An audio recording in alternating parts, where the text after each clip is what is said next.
just to follow up something for a solo record. And my girlfriend is an engineer that works on big records here in California. So I looked at her and I'm like, well, everything's shut down and you have the keys to the studio. And I said, Clint, I want to play on your record.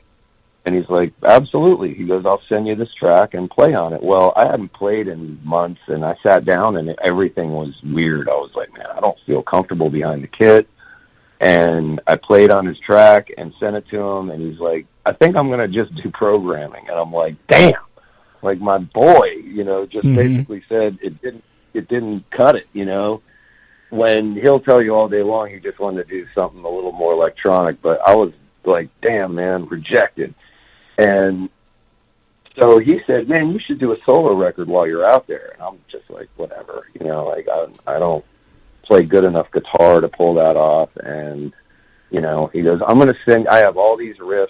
I'm going to send you some riffs. If you hear anything that you like, play drums on it and sing on it, and it'll be yours. I'm like, all right, I thought he was kind of throwing me an olive branch because he roasted me on his record. So I'm like, okay, cool. So he sends me this song, and I go in and play drums on it and sing on it, and I'm like, damn, that sounds pretty cool. And kind of left it at that. And it was weird because I went back home.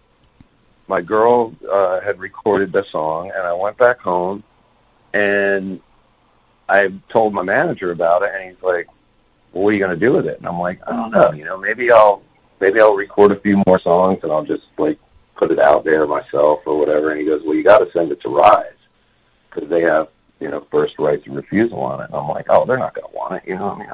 What are they going to do with my record? And he goes, well, regardless, you got to send it to them. And I sent it to him and to them. And then within like a few hours, it was like, well, congratulations, you got a record deal with Rise. And I'm like, huh?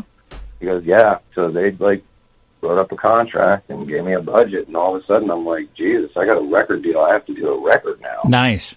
And so I called Clint, who, threw me his olive branch, and I said, hey, dude, I hope you got some more guitar riffs because I'm doing a record and I need guitar riffs. So it was funny, he ended up basically, putting together these songs and, musically, and then send them to me, and I jumped in the studio, and in 10 days, I knocked out a record, and, my girlfriend engineered it, and I produced it myself and sent it out to Andrew from Arcane Roots, and him and his partner, threw a little flair on it and mixed it up and mastered it, and that's that, it was really a trip how it happened. It happened so fast and was not really planned.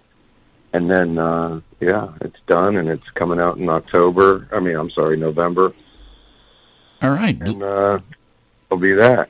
Long answer. Very simple question. I'm looking forward to it. Now, my co-host couldn't be here today, and he wanted me to ask you one question before we finish up the interview. And Jerry wanted me to ask you, what one Sevendust song would you have went to the next level by adding the cowbell? Oh, God. The only song that Face to Face needed a cowbell in it, I'm sure.